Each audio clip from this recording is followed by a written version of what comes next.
ഒരു ചെറിയ കപ്പ് ചായ, അതിൽ കൂടെ എത്ര കഥകൾ പറയാം. ഒരു തണുത്ത പ്രഭാതം, മഴത്തുള്ളികൾ ജനലിൽ പതിക്കുമ്പോൾ നമ്മൾ കയ്യിൽ പിടിക്കുന്ന ചൂടൻ ചായക്കപ്പ്.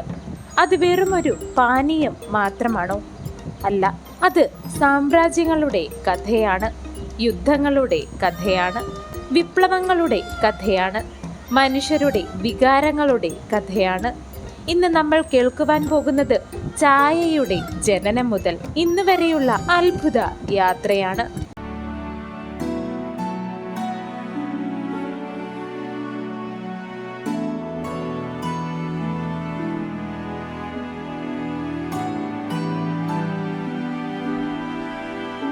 BC 2737 ചൈനയിൽ ഒരു രാജാവ് ഉണ്ടായിരുന്നു. ആ കാലത്ത് അദ്ദേഹത്തിന്റെ പേരാണ് ഷെന്നോങ്.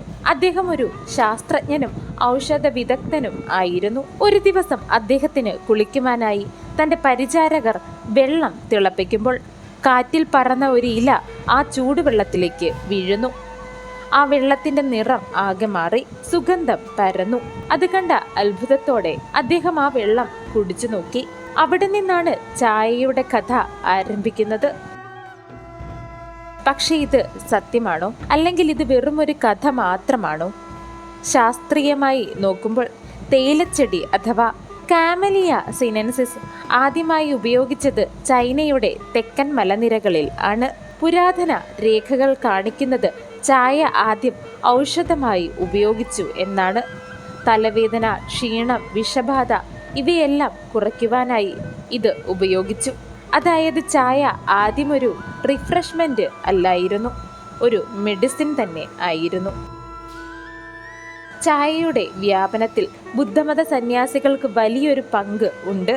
അവർ ധ്യാനത്തിൽ ഉറങ്ങാതിരിക്കുവാൻ ചായ കുടിച്ചിരുന്നതായി പറയുന്നു. ഒരു കഥ പറയുന്നത് ഒരു സന്യാസി ഉറങ്ങാതിരിക്കുവാൻ തന്റെ കണ്ണ് മുറിച്ചു. ആ മുറിച്ച മുറിവിൽ നിന്നുമുണ്ടായ രക്തം വീണാണ് ചായച്ചെടികൾ വളർന്നതെന്നാണ്. ഇത് കേൾക്കുമ്പോൾ ഭയാനകമല്ലേ തോന്നുന്നത്? പക്ഷെ ഇതൊരു മിത്താണ്. എന്നാൽ ഒരു സത്യമുണ്ട്, ചായയിലുള്ള കഫീൻ മനസ്സിനെ ഉണർത്തുന്നു എന്നത്. 16-ാം നൂറ്റാണ്ടിൽ ചായ ചൈനയിൽ നിന്ന് ജപ്പാൻ, കൊറിയ, പിന്നെ യൂറോപ്പ് എന്നിവിടങ്ങളിലേക്ക് പോർച്ചുഗീസ് വ്യാപാരികൾ എത്തിച്ചു. പിന്നീട് ബ്രിട്ടീഷുകാർ അതിനെ ഒരു സംസ്കാരമായി മാറ്റി. ടീ ടൈം ഇതൊരു പതിവ് മാത്രമല്ല, ഒരു ജീവിത ശൈലി കൂടി ആയിരുന്നു. അല്ല, ആണ്. ഇന്ത്യയിൽ ചായ ഉണ്ടായിരുന്നു, പക്ഷെ അത് വ്യാപകമായിരുന്നില്ല. ബ്രിട്ടീഷ് സാമ്രാജ്യം ചൈനയെ ആശ്രയിക്കുന്നത് ഒഴിവാക്കുവാൻ വേണ്ടി ഇന്ത്യയിൽ ചായ കൃഷി അഥവാ തേയില കൃഷി ആരംഭിച്ചു.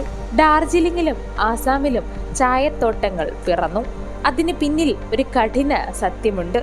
തൊഴിലാളികളുടെ ചൂഷണം, കഠിന ജീവിതം എന്നിവയെല്ലാം ചേർന്ന കുറെ ചോരയുടെയും കണ്ണുനീരിന്റെയും രുചിയാണ് ഇന്ന് നമ്മൾ കുടിക്കുന്ന ഓരോ കപ്പ് ചായയുടെയും പിന്നിലുള്ളത്. ചായ കാരണം ഒരു വലിയ സംഭവം തന്നെ നടന്നിട്ടുണ്ട്. ബോസ്റ്റൺ ടീ പാർട്ടി എന്നാണ് ആ ചരിത്ര സംഭവം അറിയപ്പെടുന്നത്. ബ്രിട്ടീഷുകാരുടെ നികുതിക്ക് വിരുദ്ധമായി അമേരിക്കക്കാർ തേയിലയില കടലിൽ എറിഞ്ഞു. ഇതൊരു ചെറിയ പ്രതിഷേധം മാത്രമായിരുന്നില്ല, അത് അമേരിക്കൻ വിപ്ലവത്തിന്റെ തുടക്കമായിരുന്നു. ഒരു ചായക്കപ്പ് ഒരു രാജ്യം പിറക്കുവാൻ തന്നെ കാരണമായി. ചായയിൽ ഉള്ള പ്രധാന ഘടകങ്ങൾ കഫീൻ, ആന്റി ഓക്സിഡന്റുകൾ, ടാറ്റിൻ എന്നിവയാണ്.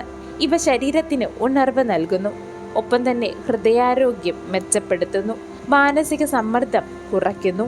പക്ഷേ അധികമായി കുടിച്ചാൽ ഉറക്കക്കുറവ്, അസിഡിറ്റി, ഹൃദയമിടിപ്പ് വർധനം എന്നിവയെല്ലാം ഉണ്ടാകും. ചായയെക്കുറിച്ച് ചില വിശ്വാസങ്ങൾ ചിലർ പറയുന്നു. ചായയിൽ എനർജി ഉണ്ട്. ചില സംസ്കാരങ്ങളിൽ ചായ ഉപയോഗിച്ച് ഭാവി പ്രവചിക്കുന്ന രീതിയുണ്ട്. അതിനെ ടീ ലീഫ് റീഡിംഗ് എന്ന് പറയുന്നു. ഇത് ശാസ്ത്രീയമാണോ? ഇല്ല എന്നാണ് ഉത്തരമെങ്കിലും മനുഷ്യന്റെ വിശ്വാസം അതിനെ യാഥാർത്ഥ്യമാക്കുന്നുവെന്ന് തോന്നിപ്പിക്കും. ഒരു ചായക്കപ്പ് സ്ട്രേഞ്ചേഴ്സ് ആയ ആളുകളെ ഫ്രണ്ട്സ് ആക്കുന്നു. ഒരു ചായക്കപ്പിൽ പ്രണയം ആരംഭിക്കുന്നു. ഒരു ചായക്കപ്പ് വേദന മാറ്റിമറിക്കുന്നു. ചായ കുടിക്കുന്നോ എന്നുള്ള ചോദ്യം ഒരു ക്ഷണം മാത്രമല്ല, ഒരു ബന്ധത്തിന്റെ തുടക്കവും ഊട്ടിയുറപ്പിക്കലും ആകുന്നു. തേയില ഒരു ഇല മാത്രമല്ല, ഇതൊരു രാജാവിൻ്റെ കണ്ടെത്തൽ ആണ്, ഒരു സന്യാസിയുടെ വിശ്വാസമാണ്, ഒരു സാമ്രാജ്യത്തിൻ്റെ തന്ത്രമാണ്, ഒരു വിപ്ലവത്തിൻ്റെ തീപ്പൊരിയാണ്, ഒരു മനുഷ്യൻ്റെ ആശ്വാസമാണ്. അടുത്ത തവണ നിങ്ങൾ ചായ കുടിക്കുമ്പോൾ ഒന്ന് ചിന്തിക്കുക, നിങ്ങളൊരു പാനീയം മാത്രമല്ല കുടിക്കുന്നത്, ഒരു ചരിത്രമാണ് അനുഭവിക്കുന്നത്. ഇത്തരത്തിലുള്ള വീഡിയോകൾക്കായി ചാനൽ സബ്സ്ക്രൈബ് ചെയ്ത് കൂടെ കൂടുക.